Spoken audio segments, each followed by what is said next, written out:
Ya, sebelum saya menunggu kedatangan Bang Fadli Zon yang dalam perjalanan ke studio TV One, sekarang saya akan bertanya kepada rekan saya Kani yang sudah siap tanya-tanya juga kepada masyarakat di sana. Kani. Ya, selamat malam Caca Anissa dan juga pemirsa. Fenomena berkaitan dengan hacker atas nama Bjorka memang belakangan ini menjadi perbincangan publik, bahkan di kalangan pejabat tinggi negara, dari kalangan RI1, bahkan dari kalangan menteri, juga mereka datanya dibocorkan oleh hacker atas nama Bjorka yang hingga kini juga masih belum diketahui siapa di balik dari Bjorka ini. Nah, lantas seperti apa tanggapan dari kacamata masyarakat berkaitan dengan fenomena hacker atas nama Bjorka ini? Kami akan tanyakan langsung bersama dengan dengan siapa namanya Mas? Fitra. Oke, Mas Fitra, ini udah tahu kan berkaitan dengan hacker atas nama Bjorka yang memang sedang booming diperbincangkan belakangan ini. Nah, menurut kacamata Mas Fitra sendiri berkaitan dengan kebocoran data ini, khawatir nggak sih Mas berkaitan dengan kebocoran data dari kalangan pejabat tinggi negara, bahkan kemungkinan bisa saja dari data pribadi Mas sendiri? Ini seperti apa Mas? Oke, kalau menurut saya ini sangat penting ya, karena kan kita mencangkut data pribadi gitu. Karena data pribadi itu kan bisa dilakukan dengan tindak kejahatan-kejahatan yang di luar kemampuan dan kita pun merasa jadi khawatir gitu. Sedangkan harapan masyarakat kan harusnya pemerintah bisa menjaga keamanan dan kepentingan masyarakatnya sendiri gitu. Jadi menurut saya sangat penting kalau data pribadi kita jangan sampai dibocorkan sama si Bjorka ini, seperti itu. Tapi sejauh pemantauan dari Mas Fitra sendiri nih, mengenai update dari hacker Bjorka ini yang memang masih jadi dalam pencarian dari proses pemerintah nih seperti itu, kira-kira menurut Mas sendiri apakah memang betul Bjorka ini dari Indonesia kah atau mungkin ada kemungkinan dari luar negeri kah? Karena memang belakangan ini kan diduga ada dari Madiun yang sebelumnya ditangkap seperti itu, ini seperti apa menurut Mas Fitra? Oke, kalau menurut saya bisa jadi dari luar ataupun bisa juga dari Indonesia gitu. Tapi kan ternyata sudah dibuktikan bukan dari Madiun ya Mbak ya. Jadi bisa juga dari orang luar yang tahu keadaan Indonesia itu seperti apa. Jadi mungkin dia ikut merasakan kejadian-kejadian, kejahatan-kejahatan yang ada di Indonesia yang kiranya bisa jadi warga tuh kurang turun percaya lagi seperti kejahatan-kejahatan yang belakangan ini. Warga tuh butuh didengar gitu. Nah, mungkin harapan Bjorka ini untuk membuktikan bahwa pemerintah kita tuh belum bisa menjaga keamanan dan ketentraman bagi masyarakatnya itu, seperti itu. Nah, kalau dari pengamanan data sendiri nih, kalau dari Mas Fitra untuk menjaga keamanan rahasia data Mas pribadi seperti apa? Setelah ataupun sebelum dari merebaknya fenomena hacker atas nama Bjorka ini? Iya, caranya kan biasanya kita minimal melakukan pergantian password dalam waktu beberapa waktu gitu kan. Nah, itu yang sudah saya lakukan gitu. Tapi kalau misalnya ada orang tua atau teman-teman yang belum aware dengan kejadian atau belum aware dengan pentingnya password data pribadi, bisa jadi kan itu jadi hal yang merugikan bagi si orang tersebut, seperti itu. Terima kasih banyak Mas Fitra ya atas tanggapannya berkaitan dengan hacker Bjorka ini. Nah, itu tadi Caca Anissa serta pemirsa berkaitan dengan fenomena hacker atas nama Bjorka yang memang hingga kini masih menjadi PR besar bagi pemerintah untuk bisa mengungkap dan juga menjaga keamanan data seluruh masyarakat di Indonesia. Sementara demikian, kembalikan dari studio Caca Anissa. Terima kasih Kani, laporannya sudah bertanya kepada masyarakat. Pemirsa, supaya nggak bingung ini pemirsa, saya jelaskan ya. Tadi Said, sempat saya berbincang dengan Said, itu pemuda asal Cirebon, bukan Bjorka. Karena memang tidak dipanggil juga oleh Polres Cirebon. Tapi saat ini yang terbaru informasinya pemuda asal Madiun sedang diperiksa oleh polisi.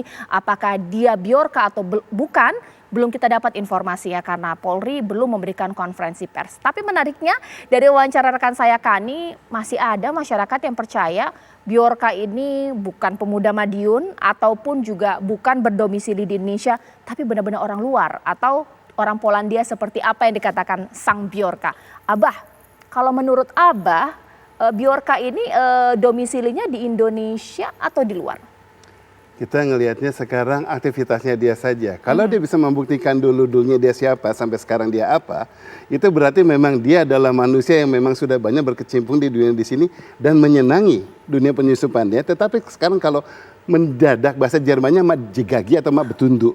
Ya, bagaimana tahu-tahu dia sekarang sangat fokus kepada Indonesia, kemudian hanya dengan alasan-alasannya di situ, hanya mampu ke Indonesia, padahal dia harus menerobos firewall, dia harus menerobos database, mengerti enkripsi, mengerti decoding, mengerti banyak hal lagi yang terlalu teknis kalau diutarakan bagaimana cara untuk masuk menghacking. Nah, kalau itu dia bisa lakukan kepada Indonesia, hal yang sama dia bisa lakukan kepada yang lain-lainnya juga, dan dia akan tertarik ke sana. Kok hanya fokus ke sini dan ngomongnya hanya ke pemerintah di sini? Ini kan hanya udah orang punya ketertarikan saja gitu. Karakternya aja udah kelihatan. Menarik analisis dari Abah. Sekarang saya bertanya kepada Bang Fadlizon, akhirnya sampai juga ya Bang. Kalau Abang sendiri dari Komisi 1, sebenarnya kalau dari kata Abah, dari isu yang dibawa, karena ini begitu sentimen terhadap pejabat dan juga pemerintah. Bjorka ini orang sini, ini bagaimana menurut Bang Fadlizon? Kita tidak tahu Bjorka ini orang Indonesia atau bukan, dia berada di Indonesia atau bukan, kita belum tahu. Apakah dia ini sendiri atau juga satu tim, satu kelompok? Saya kira bisa semuanya, ya possibility gitu. Tapi kenapa kita fokus dengan Bjorka ini, gitu ya? Menurut saya yang harus kita fokus adalah kepada keamanan data kita, keamanan data pribadi, security kita ini bagaimana.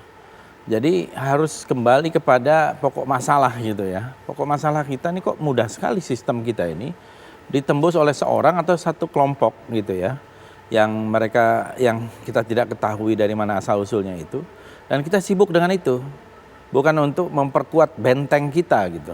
Nah, kalau kita memperkuat benteng kita, mau Bjorka ataupun yang lain kan tidak bisa tembus. Ini yang menurut saya harus ada yang bertanggung jawab. Masalahnya sekarang di kita ini banyak sekali orang yang sibuk, tetapi tidak jelas mengerjakan apa gitu ya, dan tidak bertanggung jawab. Siapa yang harusnya bertanggung jawab? Kejadian ini siapa yang bertanggung jawab? Nah, apakah ini Kominfo? Apakah BSSN? Apa pihak-pihak lain? Kepolisian? Siapa yang bertanggung jawab? Iya, Bang, kalau memang Abang tadi sudah mengatakan, wah ini darurat keamanan data. Kalau Abang sendiri dengan aktivitas Bjorka apa? Ganti password atau mungkin tidak aktifkan sosial media sementara apa supaya untuk melindungi data Abang? Iya, saya tidak melakukan hal-hal itu ya, karena menurut saya beberapa kali juga terjadi. Misalnya pengambil alihan, dulu juga pernah di Facebook dan seterusnya gitu. Kalau solusinya seperti saran dari Kominfo atau Menteri Kominfo mengatakan harus sering-sering ganti password, saya kira itu tidak menjamin seolah-olah itu adalah tanggung jawab pribadi. Ini harus tanggung jawab menurut saya, tanggung jawab negara, memberikan satu keamanan, melindungi segenap bangsa Indonesia itu sekarang harus diterjemahkan bukan lagi fisik, tapi juga digital gitu loh ya. Jadi jangan lagi kemudian ini bebankan kepada pribadi atau sekelompok orang atau mungkin institusi yang mengelola, tapi secara keseluruhan harusnya negara ikut bertanggung jawab dan hadir gitu. Abah sependapat nggak dengan dikatakan Bang Fadlizon? Bisa nggak sih negara melindungi data penduduk atau masyarakatnya? Mengingat negara sehebat Amerika juga peretasannya luar biasa. Kita ngelihat adalah untuk kemampuan teknis dan kemampuan operasional. Kalau kemampuan teknisnya bisa, kenapa? Memang teknologinya, komputernya, kemudian ilmunya sama juga kok.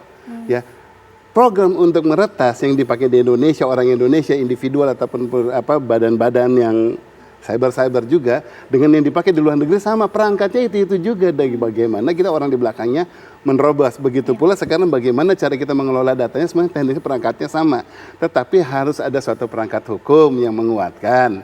Ya kan, kalau di sini kita lihatnya di sini Bang Fadlizon sebenarnya kelihatan di sini satu kali, tetapi sebenarnya dua kali. Dulu juga ada isu yang merupakan gini, pencurian data. Bang Fadlizon terlalu mengucapkan mengenai rancangan undang-undang PDP. Jadi kalau saya bilang maaf ya Bang. Jadi kalau saya lihatnya di sini jadi sebetulnya isu ini Bjorka ini jalan pencetus. Kuncinya adalah apa yang mau diangkat adalah bagaimana merealisasikan rancangan undang-undang itu menjadi undang-undang. Menarik. Nah, karena kita bilang gini sekarang, kalau Kominfonya, apakah Kominfonya mengerti mengenai teknis telematika? Enggak. Menterinya ngomong bahwa one time password harus segera sering diganti. Namanya one time password bukan dari usernya tetapi dari penyedia layanan untuk membuktikan bahwa dia pengguna ponselnya yang benar. itu bukan nggak bisa diganti-ganti yang gitu, itu ngomongnya udah salah. Dia ngomong mau bikin umpamanya search engine, itu juga kalau pasan ngomong gitu kan. Kemudian sekarang dia mau mengungkapkan bahwa untuk urusan gini penggunaan nick itu kita harus berhati-hati. Sama aja kita parkir mobil di suatu tempat, kemudian supirnya tukang parkirnya bilang, Anda hati-hati ya, kuncinya di situ semua. Loh, kita parkir di Anda, ya Anda harus berhati-hati. Kitanya kalau di jalan kita yang hati-hati gitu kan. Bagaimana pertanggungjawaban ini benar-benar dikuatkan? Dalam hal apa? Harusnya kemampuan Kominfo untuk mendikte dan kemudian mengurus semua area-area yang menggunakan layanan ini, dipastikan bahwa memang benar-benar mereka menjaga sekuritas, bagaimana caranya, kemudian diuji, jangan cuma ditanyain gitu loh, benar-benar diuji gitu. Ya, oke, menarik apa yang dikatakan oleh Abah. Memang dengan berbagai macam peretasan yang pernah terjadi sebelumnya, tapi Bjorka ini yang paling seksi dan disorot oleh masyarakat karena membobol data doxing data pejabat. Seperti kita ketahui, saat ini DPR juga sedang menggodok ya rancangan undang-undang perlindungan data pribadi. Ini kebetulan atau sesaat lagi?